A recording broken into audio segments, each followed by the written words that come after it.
On a par visio l'ami Éric Pronovo, président de la Fédération du personnel de soutien scolaire. Comment ça va, Éric? Ben, ça va très, très bien, Philippe. Désolé, on se promène partout au Québec, donc des fois, c'est difficile d'arrimer la présence dans le studio. Hey, le Zoom fonctionne très, très bien. Il n'y a pas d'enjeu, il n'y a pas de souci. Éric, tu reviens de voyage. C'est un peu pour ça, d'ailleurs, que t'es par Zoom aujourd'hui. En fait, tu termines une tournée des écoles à travers le Québec. À Québec, au Québec, on a des... C'est-à-dire qu'ici, à Québec, dans la capitale nationale, on a des grosses écoles avec beaucoup d'élèves, mais on a tendance à oublier que dans les milieux ruraux, il y a de beaucoup plus petites écoles qui évoquent un peu la figure traditionnelle, là, tu sais, de l'école de rang, Oui. qui fait partie de notre histoire. T'en as vu beaucoup des petites écoles comme ça dans ta tournée des communautés? J'en ai vu beaucoup. Écoute, là, de la Gaspésie à la Côte-Nord, un peu partout. J'ai même... les îles de la Madeleine, puis il y a une autre réalité aussi, nos centres de services scolaires anglophones, qui ont des territoires aussi immenses, qui est composé d'énormément de villages. Je te donne juste un exemple, là. La commission scolaire qui se trouve dans l'est du Québec anglophone, elle regroupe, moi je dis toujours, c'est une commission scolaire sur 3 continents. Écoute, tu as la Côte-Nord, une partie de la Côte-Nord, une partie de la Gaspésie, une partie des îles de Madeleine. Donc, tu vois comment la réalité, elle est immense au niveau du territoire. Fou, ouais. Mais effectivement, tu l'as dit, les petites écoles, moi, ce qui me fascine à toutes les fois où je vais voir là, c'est cette espèce de service de proximité. Tu sais, il y a une communauté autour, il y a un rassemblement. L'école est très importante au centre du village, au centre du milieu rural. Et on a vu des belles choses là, à travers notre tournée là, par rapport à ça. Il y a des avantages à aller dans une petite école comme ça. J'imagine le service est plus personnalisé, par exemple. Oui, effectivement. Puis, tu sais, un milieu où tous les gens se connaissent, parce qu'ils se voient au dépanneur, ils se voient au centre communautaire. Donc, il y a une espèce de proximité et ça fait ça crée un environnement, je te dirais, au-delà de l'école, encore plus saine et sécuritaire souvent, avec ses difficultés, parce qu'ils ont des difficultés. On se mettra pas la tête dans le sable, mais ils ont des difficultés. Mais on se rend compte que dans les petites écoles, le service offert aux élèves n'est pas la principale, n'est pas une barrière. Au contraire, on donne les services parce que trop souvent, on est en dehors de l'école aussi là, dans tout ça. Là. Est-ce qu'il y a un avantage, selon toi, ces petites écoles-là, du point de vue du développement des élèves? Oui, ça c'est clair.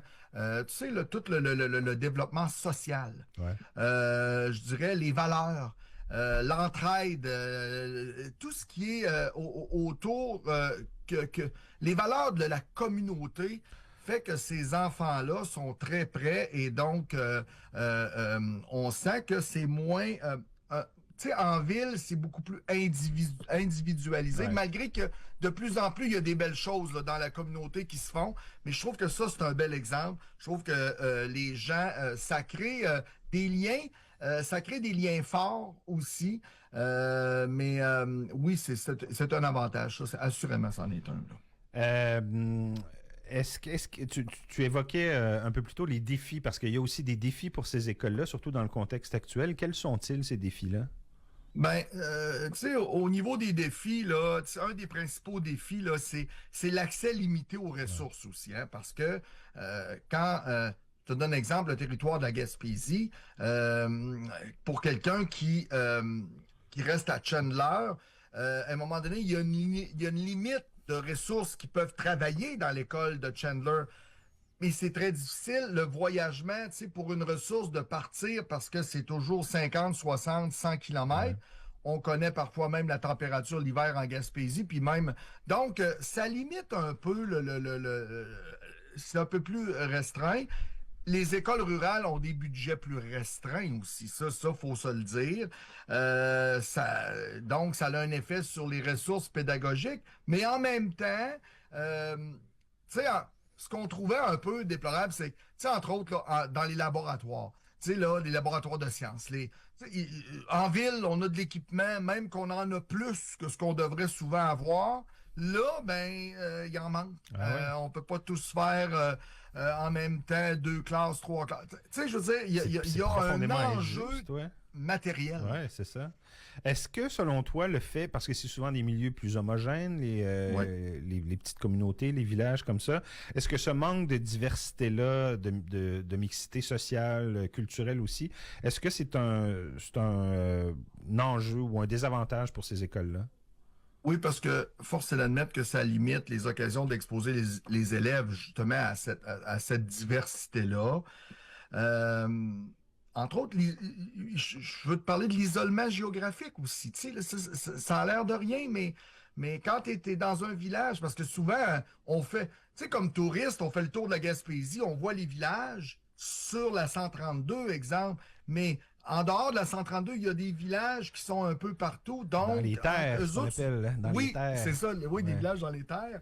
Donc, ce que ça fait, c'est que ça devient encore plus difficile. Donc, il y a un sentiment d'isolement. Donc, c'est pour ça que je pense qu'on compense beaucoup par cette proximité-là, ces valeurs de milieu rural qui font que les communautés se tiennent beaucoup ensemble. Là, tu sais.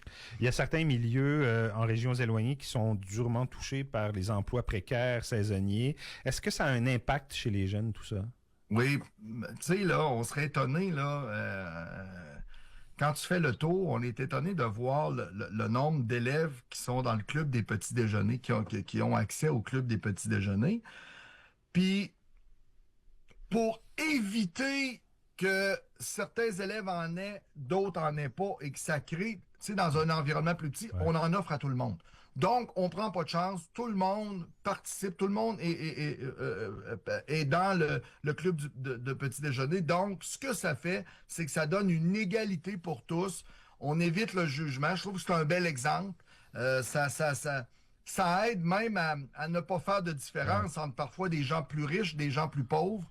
Donc, ça, je trouve que c'est une belle initiative de leur part là, de faire ça, là, entre autres, là, dans les milieux. Quand j'étais jeune, j'habitais en régions éloignées et il y avait des écoles de rang comme ça près de chez moi dans lesquelles il y avait du multiniveau. Je suis Oui. surpris d'apprendre que ça existe encore. Ben, surpris, oui et non, d'apprendre que ça existe encore. Explique-nous ce que c'est déjà du multiniveau. Oui, écoute, ça existe encore en 2024, puis je t'annonce que ça va se continuer en Ah ouais. 25, 26, 27.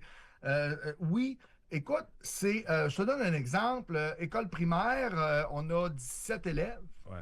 Donc, dans un petit village, 17 élèves.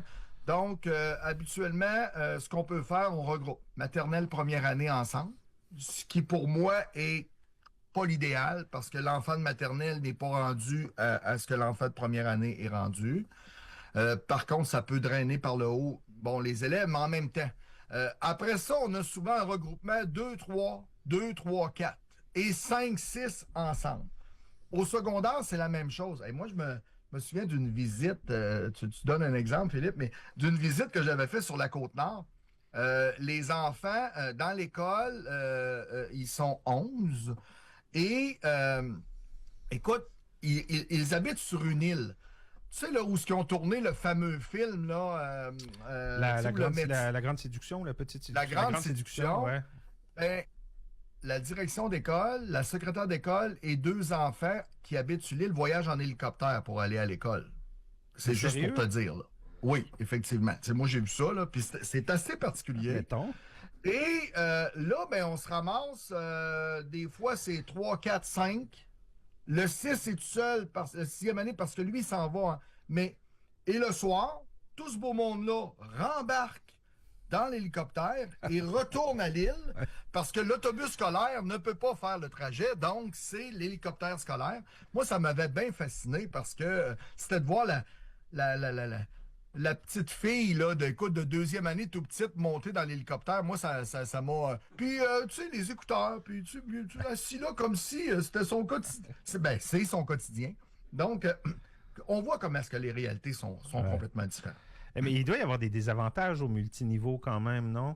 Oui. C'est le premier Oui. réflexe des parents qui entendent parler de ça pour la première fois, de se dire c'est pas possible que le prof puisse accorder la même proportion de son temps qu'il le ferait dans une école où il n'aurait à s'occuper que d'un seul niveau.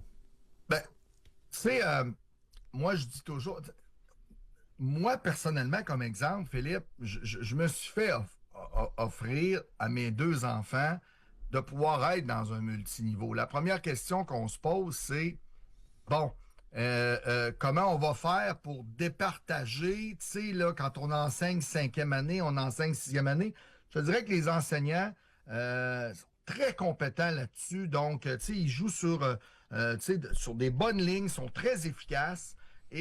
Mais en même temps, comme je t'ai dit tout à l'heure, un maternel puis un première année, première année commence à lire. Le maternel, lui, il découvre la lecture, découvre quelques mots.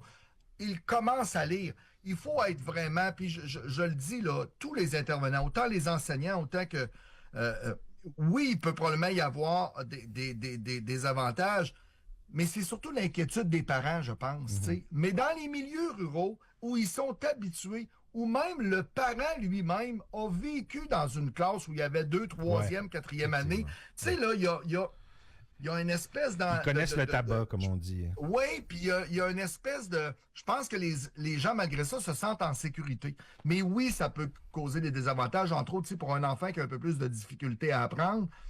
Ça doit être un défi, ça, c'est sûr. En fais-tu régulièrement des tournées comme ça, Éric, un peu partout en province? Oui, moi, je suis un président qui aime ne pas être dans son bureau, donc déjà en partant. Oui, on en fait régulièrement parce que pour moi, là, d'aller voir les membres, d'aller les rencontrer, d'aller voir leur réalité, c'est important parce que je suis en même temps leur porte-parole. Donc, moi, quand j'arrive avec M. Drainville, j'arrive avec Mme Arabe, la sous-ministre de l'Éducation, ou des gens, je suis capable de donner des exemples, un peu comme on jase ce matin. Puis c'est des beaux exemples qui pourraient, selon moi, s'en venir du côté urbain aussi. Je pense qu'on pourrait prendre de bonnes assises là-dessus. Éric Ponovo, président de la Fédération du personnel de soutien scolaire. Merci d'avoir été avec nous, Éric. On se reparle dans 2 semaines. Prends soin de toi. Merci, au plaisir. Bye bye. Bonne journée. Merci.